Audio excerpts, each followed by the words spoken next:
Thinker, आज के thinker है मिस्टर जेस मिल, जॉन स्टुअर्ट मिल, राइट। ये मॉडर्न टाइम के थे। बाकी तीनों जो अभी तक हमने पढ़ा है वो एंशिएंट टाइम में थे, राइट। सॉक्रेट्स 2500 साल पहले ऑलमोस्ट, और उसी के शिष्य थे प्लाटो और फिर अरिस्टोटल।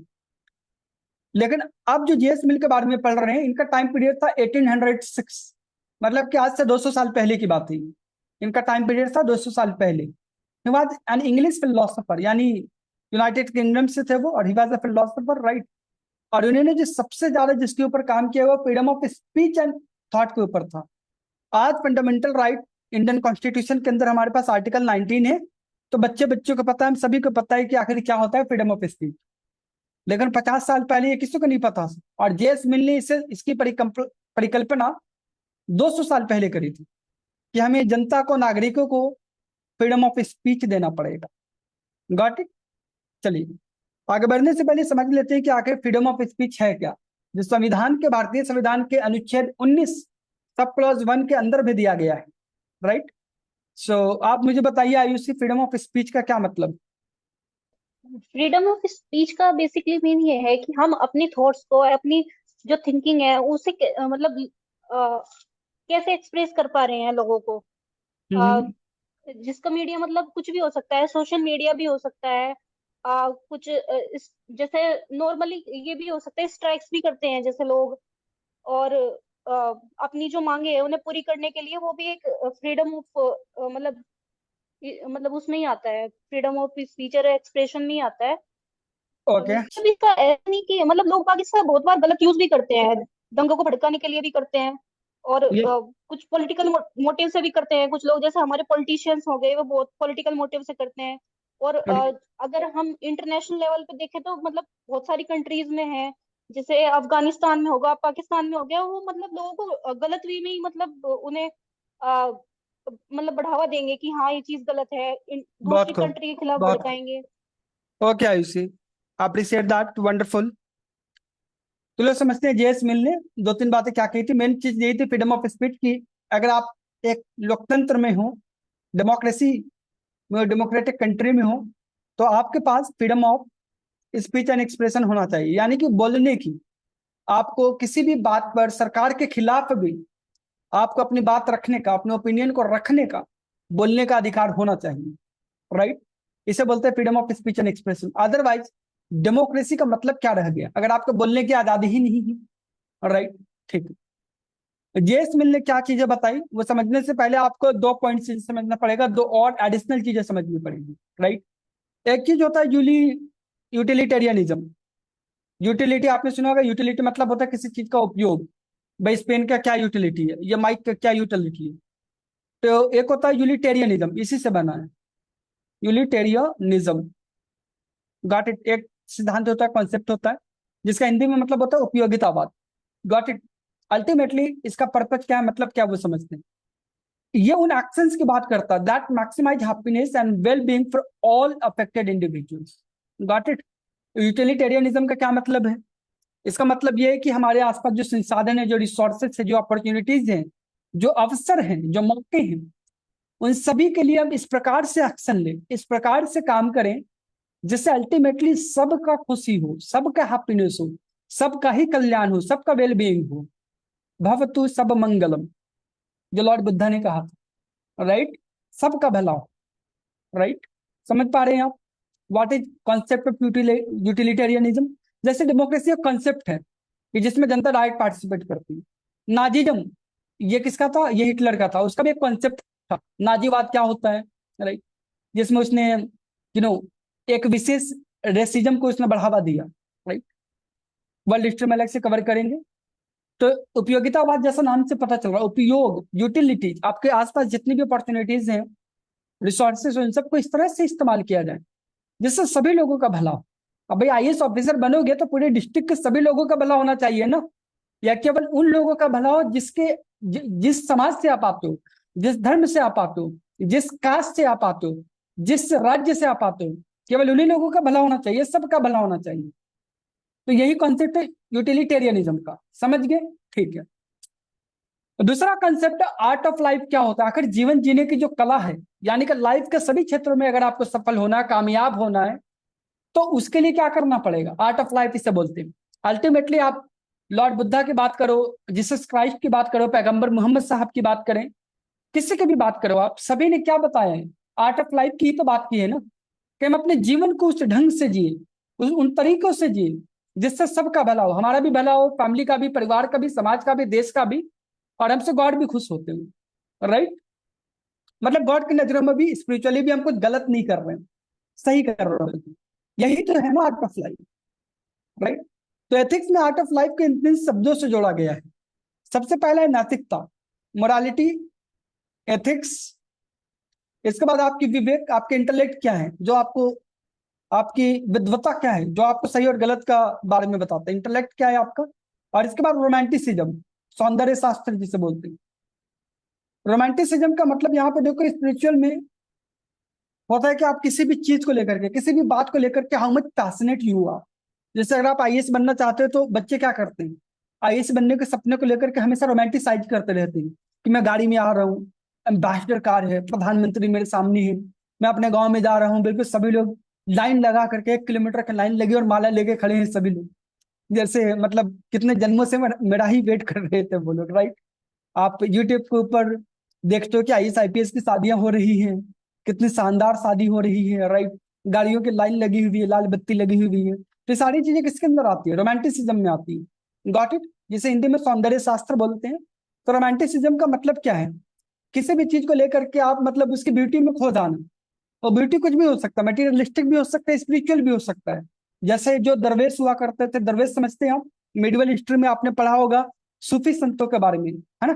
माध्यमिक भारत के इतिहास में आपने देखा भक्ति आंदोलन हुए थे, सूफी आंदोलन हुए थे। तो सूफी जो सेंट्स होते थे, दरवेश होते थे, औलिया होते थे। राइट, मतलब एक तरह के संत। राइट, तो इन संतों ने क्या किया, ये ईश्वर गॉड को लेकर के रोमांटिसाइज करते रहते थे, मतलब कि उनको बस गॉड मिल गए और कुछ नहीं चाहिए उनको। राइट, कोई नाच रहे हैं, गा रहे हैं, वो कलंदर, आपने मिडिवल हिस्ट्री जिसने पढ़ी उसको आइडिया होगा कलंदर कौन थे। राइट, औलिया कौन थे, जैसे हजरत निजामुद्दीन औलिया, दिल्ली में उनकी दरगाह है। राइट, और सलीम चिश्ती साहब जिनको अकबर मानते थे उत्तर प्रदेश के अंदर। राइट, तो वो सभी लोग गॉड को लेकर के जो, राइट, हमेशा रोमांटिसाइज करते रहते थे। तो अल्टीमेटली आर्ट ऑफ लाइफ को अगर अपने को जीना है तो इन तीनों बातों को साथ में लेके चलना पड़ेगा। कौन सी ये 3 बातें, एथिक्स जो समाज के हिसाब से सही है और गलत, इंटेलेक्ट आपके खुद का दिमाग भी, कि ये नहीं कि समाज ने बोला है तो चलो ऐसे ही मान लिया। अरे भाई क्यों बोला है, कहाँ बोला है, कौन सी सिचुएशन में बोला है, थोड़ा सा अपना दिमाग भी तो लगाओ, अपना विवेक का भी तो इस्तेमाल करो। अदरवाइज ईश्वर ने आपको, परमात्मा ने आपको इंटेलेक्ट क्यों दिया है, दिमाग देते ही नहीं वो। फिर सौंदर्य शास्त्र, रोमांटिसिज्म, आप किस बात को लेकर के रोमांटिसाइज कर रहे हो, ये बहुत मैटर करता है। जैसे जो आईएएस एस्पिरेंट इस बात को लेकर के रोमांटिसाइज कर रहे हैं कि मैं बड़े से डीएम बंगलों में हूँ, राइट, किसी आईपीएस ऑफिसर से शादी करने वाला हूँ, राइट, या इतनी बड़ी कॉन्वे चल रही है मेरी, तो वैसे रोमांटिसाइड में ये लगे रहेंगे और सिलेबस कवर होगा नहीं उनसे, आंसर राइटिंग प्रैक्टिस करेंगे नहीं, प्रीलिम्स में लॉजिक क्या लगाया जाता है, एलिमिनेशन टेक्निक क्या लगाई जाती है, उसके बारे में ट्रेनिंग करेंगे नहीं वो, तो क्या वो उनका कभी सिलेक्शन होगा क्या यूपीएससी के अंदर, नहीं होगा, क्योंकि वो गलत चीज को रोमांटिसाइज कर रहे थे। राइट, आपको रोमांटिसाइज किसको करना था, आपको करना था कि मैं आंसर लिख रहा हूँ, बेअंसा आंसर लिख रहा हूँ, ऐसा आंसर लिख रहा हूँ कि 10 में से मैक्सिमम मुझे नंबर मिल रहा है 6। स्कूल में तो 9 मिलता था, लेकिन यूपीएससी में 6 इज द हाईएस्ट, 6 हाईएस्ट है, तो 10 में से 6 नंबर मिल रहे हैं, क्लास में सबसे ज्यादा मेरे नंबर आ रहे हैं। प्रीलिम्स के अंदर 100 में से 80 क्वेश्चन तो मैंने करेक्ट सही कर दिए। ओके, 70 क्वेश्चन अगर लॉजिक पर आ रहे हैं तो 70 में से एटलीस्ट 60 क्वेश्चन मेरे लॉजिक से सही हो रहे हैं। आप इन चीजों को रोमांटिसाइज करो, लेकिन इसमें पेन होगा, इसमें दर्द होगा, इसमें करना नहीं। राइट, तो ये था art of life. I hope आपकी ये 2 बातें क्लियर हो गई होंगी। राइट, यही 2 बातों से रिलेटेड चीजें जेएस मिल, जॉन स्टुअर्ट मिल ने हमें बताया है। किसी को डाउट है अभी तक? ऑल राइट, ठीक है, वापस आते हैं। जेएस मिल ने कौन सी बातें कही, फ्रीडम ऑफ स्पीच मेनली था। तो जेएस मिल ने यहाँ पे बात करी थी यूटिलिटेरियनिज्म का, उपयोगिता की, यानी हम सारे उन एक्शंस को फॉलो करें जिससे सबका भला हो, सबका मंगल हो। राइट, इसी को उन्होंने theory of life the, art of life the. Right, इस बातों का ध्यान रखोगे, फाइन। फिर उन्होंने बताया कि जो वैल्यूएबल प्लेजर्स हैं, यानी आप प्लेजर्स तो लो, प्लेजर्स समझते हो, खुशियां, छोटी मोटी खुशियां, लेकिन वो वैल्यूएबल होनी चाहिए। ऑल राइट, अगर वो वैल्यूएबल नहीं है तो कैसे काम चलेगा? आखिर ऐसी कौन सी बात है जो इंसानों को जानवरों से अलग करती है? समझ पा रहे हो आप? वैल्यूज ही तो अलग करते हैं ना। हमारे संस्कार, हमारे वैल्यूज, हमारे गुण, हमारे वर्च्यूज, यही तो एक इंसान और जानवर को भेद को बताता है। समझ गए? What happened? All right, I hope सभी को समझ में आ गया होगा कि पहली बात उन्होंने क्या बोली, राइट? कि प्लेजर हो लेकिन वो एथिक्स के साथ हो, वैल्यूएबल हो।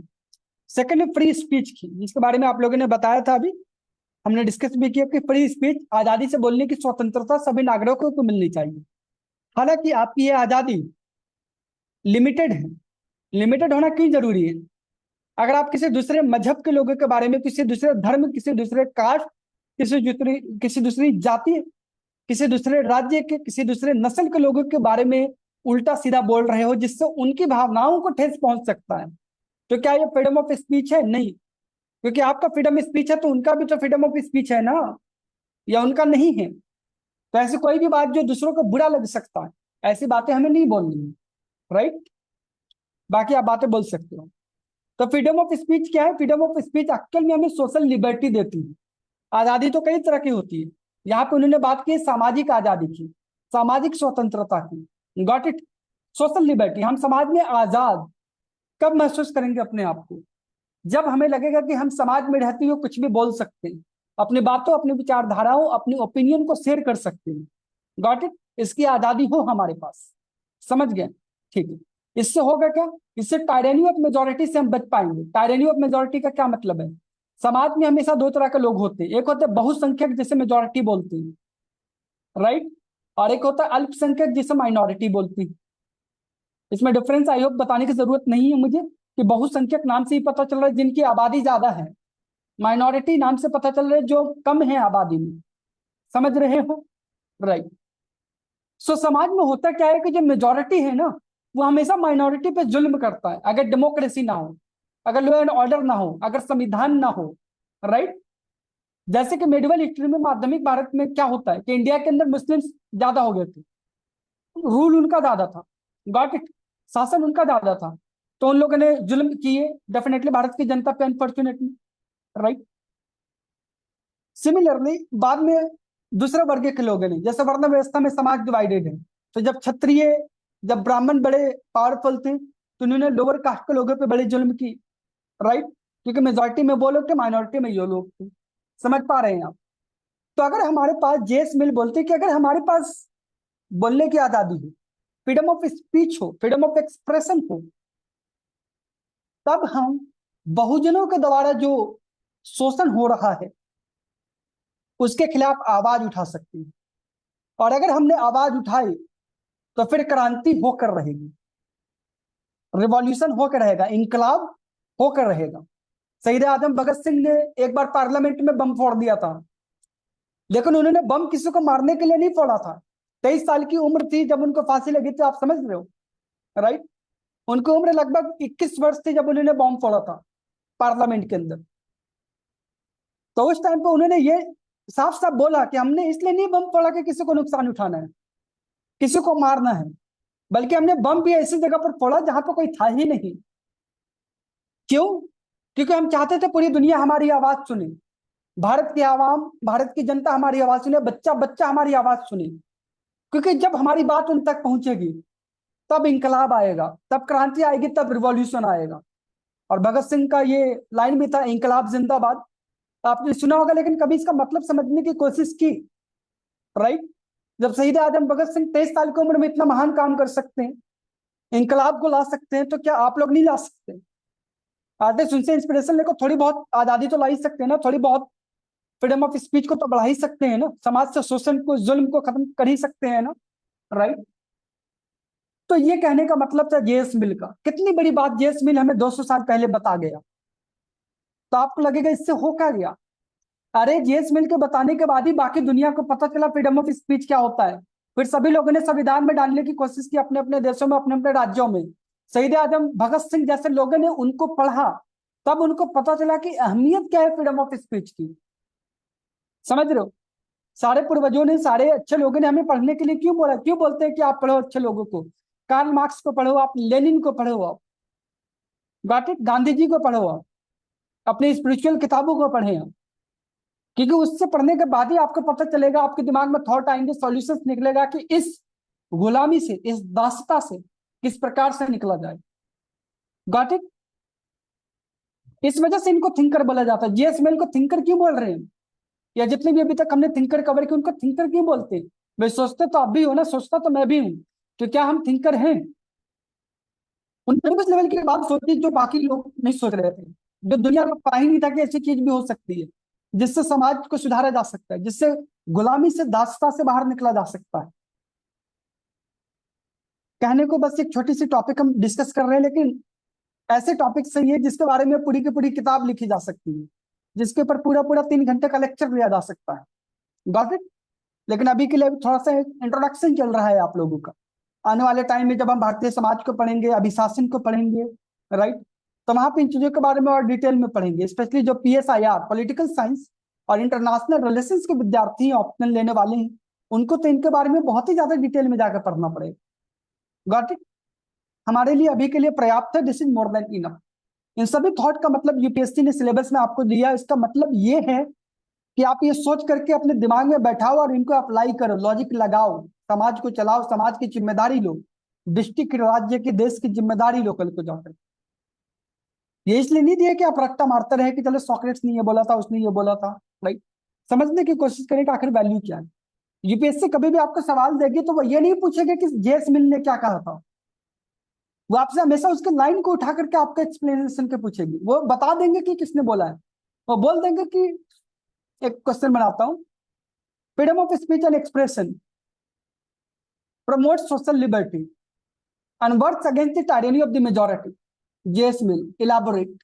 उन्होंने बता दिया, लाइन दे दी, किसने बोला ये भी बता दिया। अब आपसे पूछिए इलाबोरेट, समझाओ, क्या समझाओगे आप, कैसे समझाओगे आप? समझ पा रहे हैं आप लोग? राइट।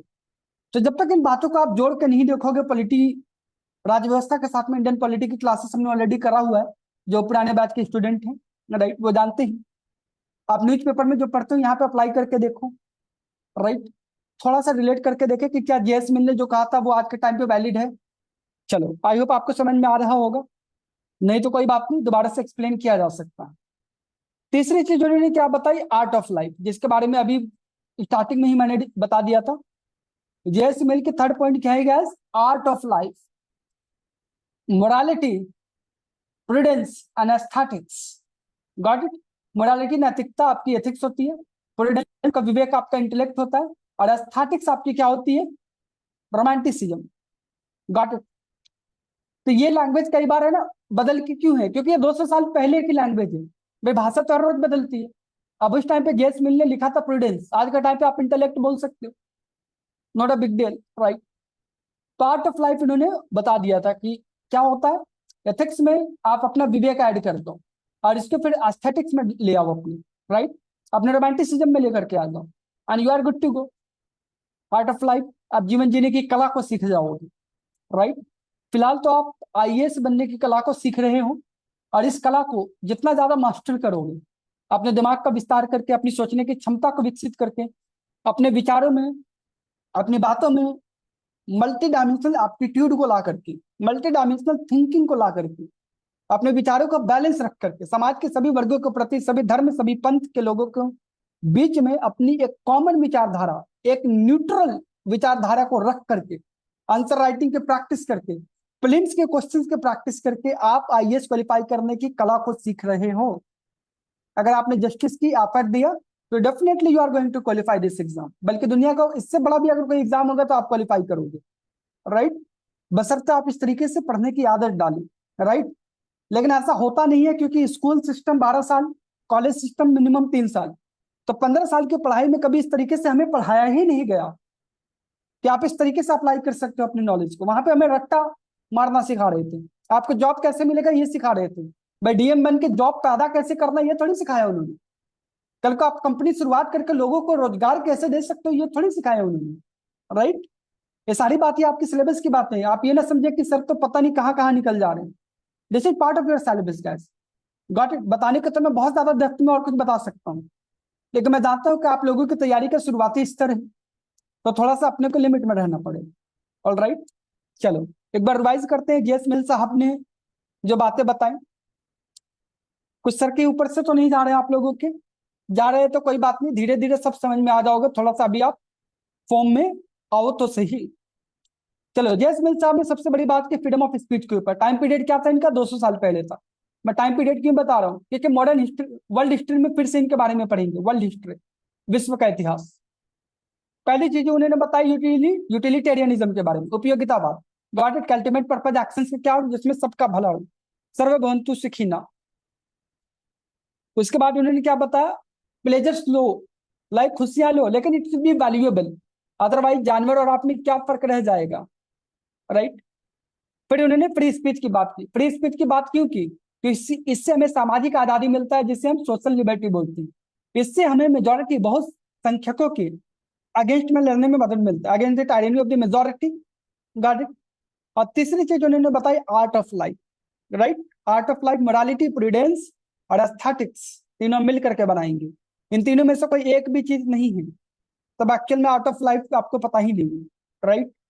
चलो, काफी डिटेल में आज हमने पढ़ा इनके बारे में, लेकिन सवाल पूछे जाते हैं इनसे, और आप ऐसे के अंदर भी, अपनी इंटरव्यू के अंदर भी आप इस तरीके से इन बातों को एक्सप्लेन कर सकते हो, बता सकते हो। जैसे वहां पे सवाल पूछे इंटरव्यू के अंदर, तो आप वहां पे बोल सकते हो कि सर इस बात को जेएस मिल ने बहुत अच्छे से समझाया है कि अगर हम सभी लोगों को, सभी नागरिकों को फ्रीडम ऑफ स्पीच देंगे तो वो समाज के अंदर आवाज को उठा पाएंगे, राइट। जो बहुजनों के द्वारा शोषण, एक्सप्लॉयटेशन किया जाता है, ऑपरेशन किया जाता है, उसके खिलाफ वो लड़ पाएंगे, क्योंकि उनको सामाजिक आजादी मिल गई है। और जब ये इंटरव्यू पैनल आपके मुंह से सुनेगा जेएस मिल के बारे में, और आपने जिस बात से, जितने सिंपल तरीके से आपने उनको बताया है, वो इसी बात पे आपको वहां पर नंबर दे देंगे, सिलेक्ट कर देंगे, 210 नंबर ऐसे दे देंगे आपको उठा, राइट। उसके पीछे कारण यही है, क्योंकि वो यही सारी क्वालिटीज आपके अंदर देखना चाह रही है। Got it. चलो, अभी तक कोई सवाल, कोई डाउट आपका, कुछ ऐसा जो पॉइंट समझ में नहीं आया हो, या कोई पॉइंट वो जो बहुत ही ज्यादा अच्छा लगा हो आपको? Sir time of the majority sir एक बार थोड़ा सा एक्सप्लेन कर दीजिए। टायरेनी ऑफ मेजोरिटी का मतलब है, समाज के अंदर दो तरह के लोग होते हैं, बहुसंख्यक और अल्पसंख्यक। बहुसंख्यक जिनकी आबादी ज्यादा है, किसी एक धर्म के लोगों की आबादी ज्यादा हो सकती है, जैसे पाकिस्तान में मुस्लिम संप्रदाय की आबादी बहुत ज्यादा है, हिंदू वहां पे भी रहते हैं, तो हिंदू धर्म के लोग वहां पे बड़े कम हैं। तो पाकिस्तान की जनता और पाकिस्तान की सरकार बहुत ही जुल्म करती है वहां के अल्पसंख्यक समुदायों के ऊपर। Got it. सिमिलरली अभी रोहिंग्या मुसलमानों का केस चल रहा है, कुछ दिन पहले मैंने बताया भी था आपको। म्यांमार के अंदर वहां की मेजोरिटी ने क्या किया, क्योंकि रोहिंग्या मुसलमान वहां पे माइनॉरिटी में, अल्पसंख्यक है, बड़ी कम आबादी में है वो, तो बहुजन क्या करते हैं, अल्पसंख्यकों के, बहुसंख्यक क्या करते हैं, अल्पसंख्यकों के संसाधनों को, रिसोर्सेस को कब्जा करने के लिए उनके ऊपर जुल्म करते हैं, अपने देश से निकालने की कोशिश करते हैं। Got it. हमेशा नीचे रखने की कोशिश करते हैं। एग्जाम्पल के लिए मैंने भारत का भी एग्जाम्पल दिया था कि माध्यमिक भारत के इतिहास में, जब देश में लगभग 600 सालों तक मुसलमानों की हुकूमत थी, तो उस टाइम पे दूसरे धर्मों के लोगों के साथ जुल्म किए गए। सभी लोगों ने नहीं किए, लेकिन कुछ खुराफाती लोग होते ही हैं। जैसे आयुषी ने औरंगजेब का नाम बताया था, कल मैंने बख्तियार खिलजी का नाम बताया था, नालंदा विश्वविद्यालय को जिसने ध्वस्त किया था। तो ऐसे ऐसे लोग भी होते हैं, अलाउद्दीन खिलजी जैसे भी लोग होते हैं। उसी तरीके से वर्ण सिस्टम की शुरुआत जब हुई थी प्राचीन भारत के इतिहास में, तो वहां पे आप जानते हो ब्राह्मण, क्षत्रिय, वैश्य, शूद्र, ये 4 वर्णों में डिवाइड हो गई थी हमारी सिस्टम, हमारा समाज। तो जो बहुजन थे, ब्राह्मण और क्षत्रिय, उन्होंने नीचे के दोनों लोगों पर, लाइक कि जो वैश्य थे और जो शूद्र थे, लोअर कास्ट पीपल, उनके ऊपर बड़े जुल्म किए। हजारों सालों के लिए उनको गुलामों की तरह ट्रीट किया, उनको मंदिरों में एंट्री नहीं दे, राइट। उनको सामाजिक रिसोर्सेस, संसाधनों जैसे कि खेत, पॉन्ड, वेल, तालाब, कुएं, इनको यूज करने की इजाजत नहीं दी। उनको एजुकेशन की भी इजाजत नहीं दी।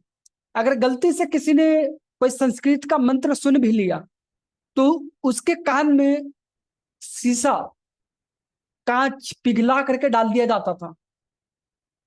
Got it. तो इस तरह का जुल्म किए बहुसंख्यकों ने अल्पसंख्यकों के ऊपर। तो जेम्स मिल ने इससे बचने का तरीका बताया। बचने का तरीका क्या है? Freedom of speech. सभी लोगों को बोलने की आजादी दो, राइट?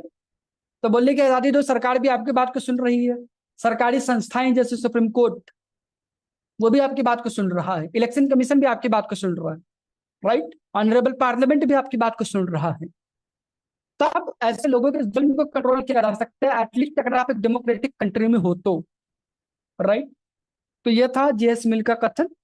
और इसी को मैंने बताया था कि शहीद आजम भगत सिंह क्रांतिकारी जो लोग थे उन्होंने कैसे इसको यूज किया, क्योंकि उनको समझ में आ गया था कि बोलने की आजादी मिलेगी तो फिर क्रांति आएगी, क्योंकि सामाजिक आजादी मिल गई लोगों को तो फिर क्रांति आएगी।